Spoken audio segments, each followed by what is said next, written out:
Assalamualaikum warahmatullahi wabarakatuh. Alhamdulillah kita bertemu lagi dalam video ketiga saya berkongsi bacaan pembuka doa. Yang dimasukkan dengan pembuka doa ialah apa yang patut kita ucapkan apabila ingin memulakan doa. Ini adalah video ketiga. Sesiapa yang terlepas video pertama dan kedua, sila rujuk dalam playlist berjudul Ayuh Berdoa dengan Al-Quran dan As-Sunnah. Menariknya, sejak saya berkongsi, kali terakhir saya berkongsi pembuka doa pertama dan kedua, timbul perbincangan tentang membuka doa dengan surah Al-Fatihah. Ia asalnya bermula daripada teguran Syekh Asim Al-Hakim kepada amalan memulakan majlis dengan Al-Fatihah. Maka para pencinta bid'ah segera bangun. Kejap. Di sini, di kalangan para pencinta bid'ah ada yang terasa. Kenapa panggil para pencinta bid'ah? Hello? Apabila seseorang itu mencintai sesuatu, ia akan mengamalkannya, dia akan menyebar-nyebarkannya, dan apabila yang dicintai itu dikritik, dia akan bangun untuk membelanya. Maka apabila kalian sememangnya mengamalkan bid'ah, kemudiannya menyebar-nyebarkan bid'ah, lalu apabila dikritik membela bid'ah tersebut, maka tak salahlah jika disebut kalian ni sebagai para pencinta bid'ah. Cuba banding dengan para pencinta sunnah misalnya. Saya, sahabat-sahabat semua, Alhamdulillah kami para pencinta sunnah. Kami mengamalkan sunnah, kami menyebar-nyebarkan sunnah, dan apabila sunnah dikritik, maka kami membelanya. Ini para pencinta sunnah. Jadi jika kalian merasakan istilah para pencinta bid'ah ni leza, tak patut, maka berubahlah, berhijrahlah daripada para pencinta bid'ah kepada para pencinta sunnah. Why are you trying to avoid? Kenapa kalian cuba menafikan, mengelakkannya? Sebab kalian memang mencintai bid'ah. Dan sebagai contoh, bid'ah Al-Fatihah ini sebagai permulaan majlis, mesyuarat, doa. Apabila dikritik, kalian bangun membelanya. So, betul lah para pencinta bid'ah. Okey, kalau tak suka dengan istilah itu, jangan kritik saya kerana menggunakan istilah ini. Sebaliknya, beralihlah, berhijrahlah daripada para pencinta bid'ah kepada para pencinta sunnah. Okey, sambung. Okay. Maka para pencinta bid'ah segera bangun membela amalan tersebut dengan mengemukakan dalil-dalil umum yang menerangkan keutamaan membaca surah Al-Fatihah. Sebab surah Al-Fatihah ni memang ada hadis-hadis sahih yang menerangkan keutamaannya. Okay. Pun begitu di sebalik semua keutamaan tersebut, Rasulullah SAW tidak menjadikan surah Al-Fatihah sebagai pembuka majlis ilmu, pembuka mesyuarat atau pembuka doa. Okey. Baik, selain daripada dalil-dalil umum, para pencinta bid'ah juga akan berhujah. Kami tak kata wajib. Siapa nak buat, buatlah. Siapa tak nak buat, sudah. Halo, apabila Allah dan Rasulullah melarang bid'ah, sejak bila bid'ah yang dilarang itu hanyalah pada mereka cipta sesuatu yang kemudiannya dikatakan hukum wajib? Mereka cipta sesuatu yang kemudiannya dikatakan sunat ataupun mustahab ataupun dianjurkan, ia juga tetap dilarang dalam Islam. Tetap juga dilarang membuat bid'ah yang dikatakan hukumnya sunat ataupun dianjurkan. Kemudian dalil ataupun penghujahan ketiga ialah soalan yang masyhur di kalangan para pencinta bid'ah, iaitu apa salahnya? Bukankah ia perkara yang baik? Saya sendiri Alhamdulillah telah membuat beberapa video react bagi menjawab ustaz-ustaz yang membela amalan memulakan majlis dan doa dengan surah Al-Fatihah. Sila rujuk di saluran YouTube saya. Tidak ketinggalan menariknya dalam isu ini ialah di sana terdapat hadis-hadis sahih di mana Rasulullah SAW mengamalkan atau mengajarkan bacaan pembuka doa. Terdapat juga hadis-hadis di mana para sahabat melafazkan sesuatu pembuka doa lalu diiktiraf sunnah takririyah oleh Rasulullah SAW. Tidak pula Rasulullah mengajar mahupun mengamalkan memulakan doa, mahupun para sahabat memulakan doa dengan surah Al-Fatihah. Seandainya memulakan doa dengan surah Al-Fatihah adalah baik, nescaya Rasulullah sallallahu alaihi wasallam akan mengamalkannya atau mengajarkannya kepada para sahabat. Seandainya membaca surah Al-Fatihah untuk memulakan doa adalah sesuatu yang baik, nescaya para sahabat juga akan melakukannya. Namun mereka tidak melakukannya kerana mereka faham surah Al-Fatihah adalah pembuka bagi Al-Quran. Sebab tu dia duduk depan sekali kan. Ia bukanlah pembuka kepada pelbagai amalan ataupun aktiviti yang lain. Kemudian untuk menjadikan topik ini lebih menarik, di sana terdapat sebuah hadis di mana Rasulullah sallallahu alaihi wasallam membuka doa baginda dengan 3 ayat pertama surah Al-Fatihah. Sila rujuk Sunan Abu Daud hadis nombor 992 atau penomboran lain hadis nombor 1173. Baginda membuka doa meminta hujan, doa istisqa, bukan dengan surah Al-Fatihah sepenuhnya, tetapi hanya 3 ayat pertama surah Al-Fatihah. Sila rujuk hadis yang saya masukkan itu dalam buku saya Soal Jawab Adab-Adab Berdoa, di bawah bab ataupun subchapter bagaimana memulakan doa. Ini menunjukkan bahawa seandainya hendak membuka doa dengan keseluruhan surah Al-Fatihah, baginda boleh-boleh saja melakukannya. Tetapi baginda tidak melakukannya. Okey, baik. Untuk video ini, saya akan berkongsi satu lagi bacaan pembuka doa yang merujuk kepada sebuah hadis yang dikeluarkan oleh Imam At-Tirmizi dalam sunannya hadis nombor 3397 atau penomboran lain hadis nombor 3475 dengan darjah yang dinilai sahih oleh Syekh Al-Albani. Ayuh sama-sama kita baca. Bagi yang ada buku saya, Soal Jawab Adab-Adab Berdoa, boleh juga merujuk ke sana di bawah bab bagaimana memulakan doa. Okey, hadis ini daripada Buraidah Al-Aslami. Beliau berkata, Sami'an Nabiyyu sallallahu alaihi wasallam rajulan yad'u wa huwa yaqulu. Okay, Nabi sallallahu alaihi wasallam mendengar seorang lelaki berdoa dan dia memulakan ataupun dia mengucapkan, Allahumma inni as'aluka bi anni ashhadu annaka antallahu la ilaha illa anta al-ahadus samadul lazi lam yalid wa lam yulad wa lam yakul lahu kufuwan ahad. Bermaksud, ya Allah, sesungguhnya aku memohon kepada Engkau bahawa aku bersaksi bahawa Engkau adalah Tuhan, Engkau adalah Allah, tiada Tuhan melainkan Engkau yang Maha Esa atau Maha Tunggal, tempat bergantung segala sesuatu, tidak beranak dan tidak diperanakkan, dan tiada ada sesuatu jua yang seperti dengannya. Mendengar yang sedemikian, Rasulullah sallallahu alaihi wasallam bersabda, "Wallazi nafsi biyadihi laqad sa'alallaha bi ismihil a'zami allazi iza du'iya bihi ajaba wa iza su'ila bihi a'ta." Bermaksud, okey, baginda bersabda, demi Allah yang nyawaku berada di tangannya, sesungguhnya dia telah meminta kepada Allah dengan namanya yang agung, yang jika dia berdoa dengannya pasti akan dikabulkan, dan jika dia meminta dengannya pasti akan diberikan. Okey, baik. Sedikit ulasan tentang pembuka doa ini. Lelaki tersebut berdoa dengan menyebut nama dan sifat Allah. Ini sememangnya dianjurkan berdasarkan ayat 180 surah Al-A'raf, surah yang ke-7, di mana Allah Subhanahu wa taala berfirman, walillahil asmaul husna fad'uhu biha. Bermaksud, dan bagi Allah nama-nama yang baik, maka berdoalah kepadanya dengan nama-nama itu. Juga berdasarkan firman Allah Subhanahu wa taala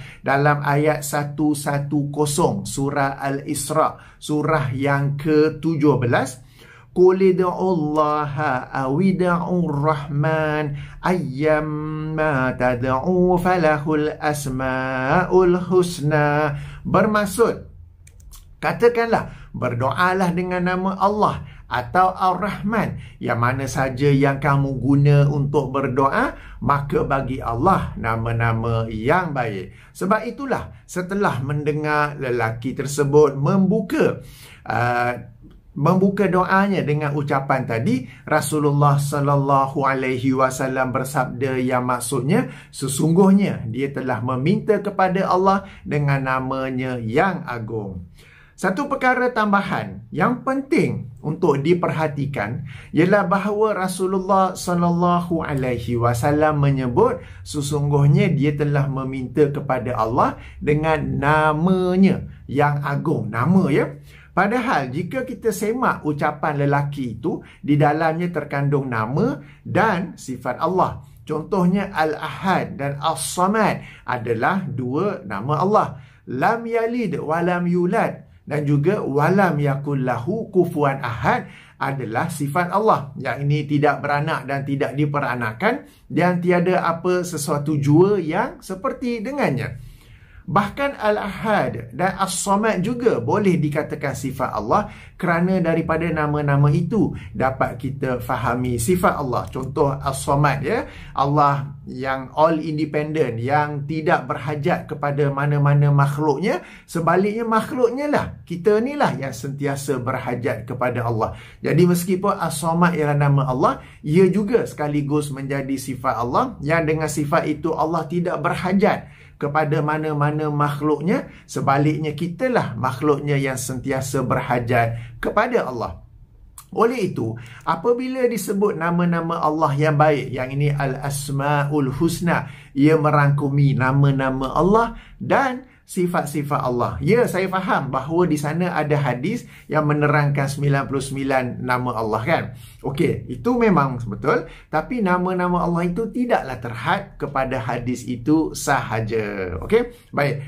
Apabila kita sudah faham perkara ini, sudah faham pengertian bahawa nama Allah itu merangkumi nama dan juga sifatnya, ayo kita rujuk semula ayat 180 surah Al-A'raf. Ayat yang sama tadi, tetapi kita sambung membaca rangkap kedua, di mana Allah Subhanahu wa taala berfirman, wazarul lazina yulhiduna fi asma'ih sayujzauna ma kanu ya'malun. Bermaksud, dan tinggalkanlah orang-orang yang menyimpang daripada kebenaran dalam nama-namanya.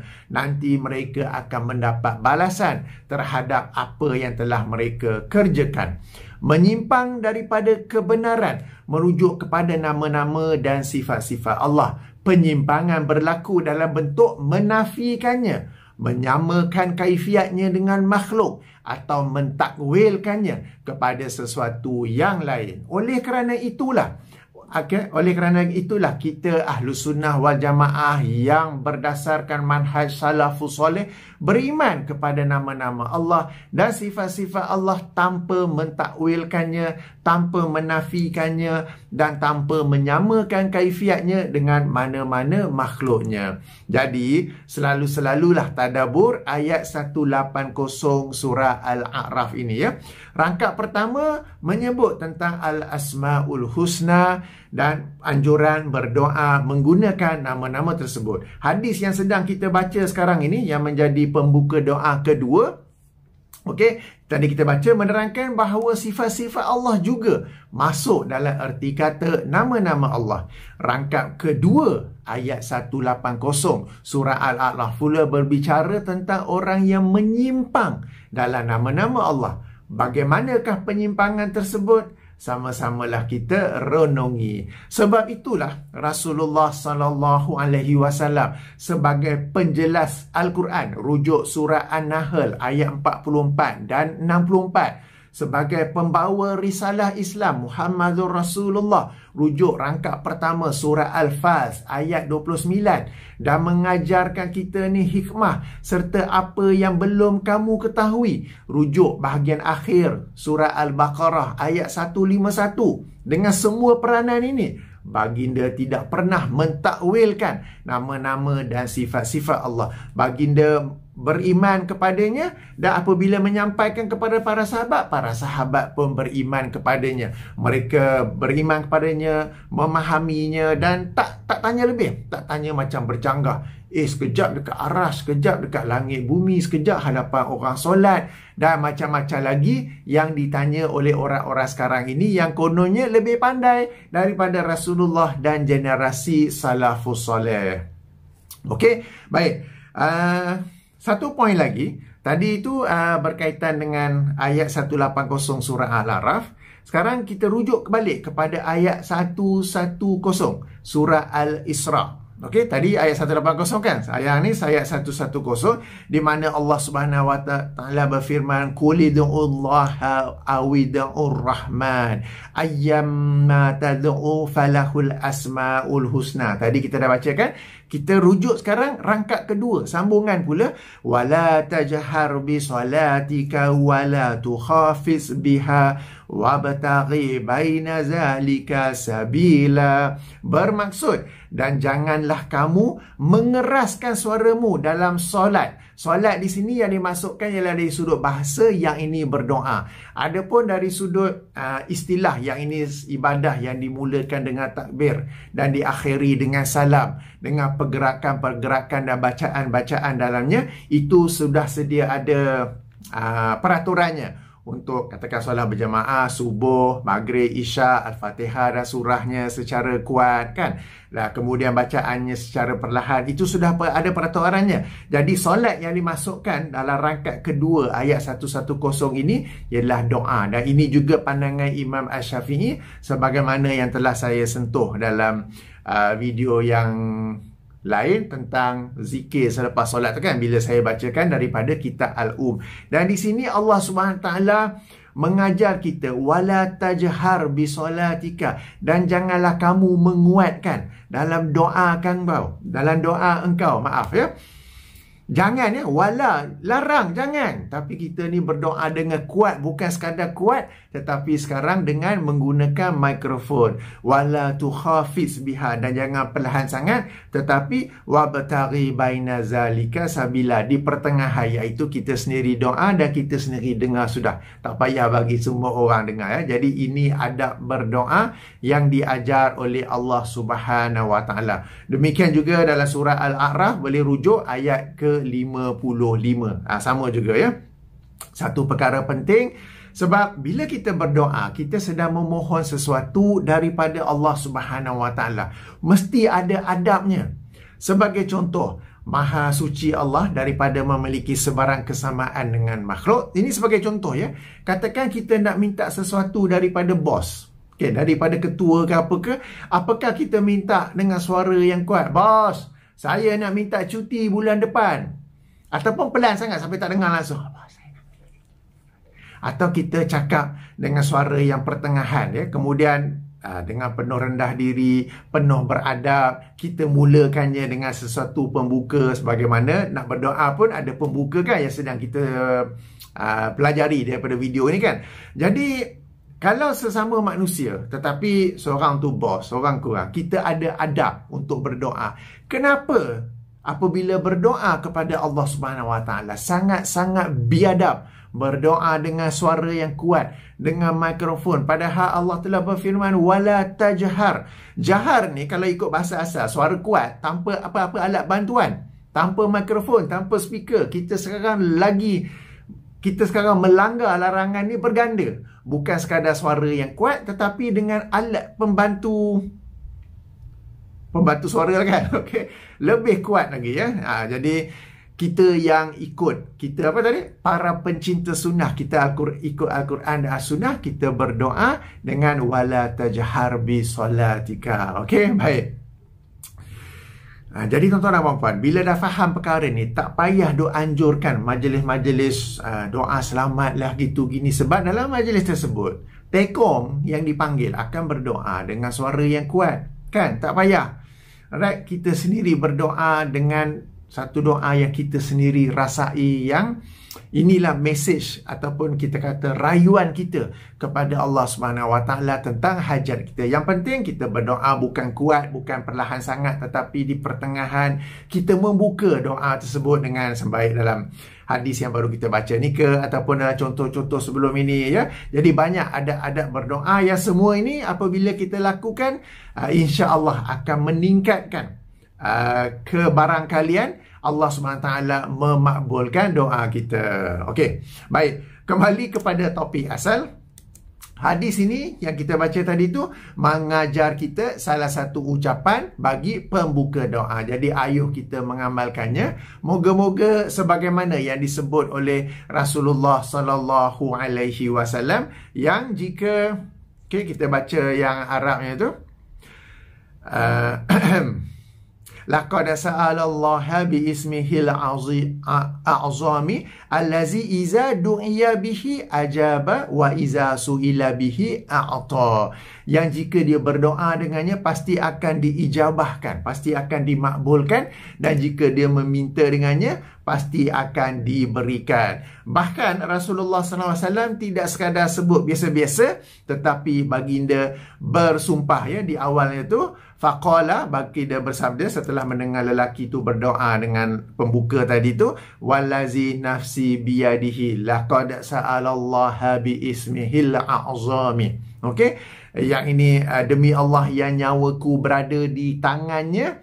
Okey, baginda bersumpah. Padahal sebagai seorang rasul, tak payah pun baginda bersabda. Apabila baginda bercakap dengan biasa saja, katakan baginda terus-terus memulakannya dengan laqad sa'alallaha bi ismihil a'zami allazi iza du'iya bihi ajaba wa iza su'ila bihi a'ta. Sudah cukup, sebab baginda seorang rasul yang cakap tu memang benar. Bukan baginda buat-buat sendiri, tetapi baginda bersumpah wallazi nafsi biyadihi, kan, menunjukkan ia sesuatu yang benar-benar power lah kita kata. Kalau dalam bahasa kita benar-benar power. Baik. Sehingga sini saja perkongsian saya tentang pembuka doa ketiga, dan beberapa poin tambahan daripada ayat 180 surah Al-A'raf, yang ini tentang mereka yang menyimpang dalam urusan nama-nama Allah. Bagaimanakah penyimpangan itu? 3. Pertama, menafikannya. Kedua, menyamakannya dengan makhluk. Dan ketiga, mentakwilkannya. Dan apabila disebut nama-nama Allah Al-Asma'ul Husna, mungkin ini sesuatu yang baru bagi sebahagian kita. Ia tidak terhad kepada nama-nama Allah, tetapi juga meluas kepada sifat-sifat Allah. Sebab itu, dalam hadis yang sedang kita pelajari sekarang ini, orang itu berdoa, Rasulullah menyebut dia berdoa dengan nama Allah yang agung. Padahal dalam itu ada nama Allah dan juga ada sifat Allah. Dan nama-nama Allah juga menunjukkan sifat Allah. Al-Ahad, yang esa, yang tunggal, memang sifat Allah. Satulah kan, esa dan tunggal. As-Samad, itu nama Allah dan memang sifat Allah. As-Samad, jadi nama Allah adalah juga sifat Allah. Kemudian sebagai poin tambahan juga daripada surah Al-A'raf, surah Al-Isra ayat 110 tentang adab berdoa. Janganlah menjaharkan.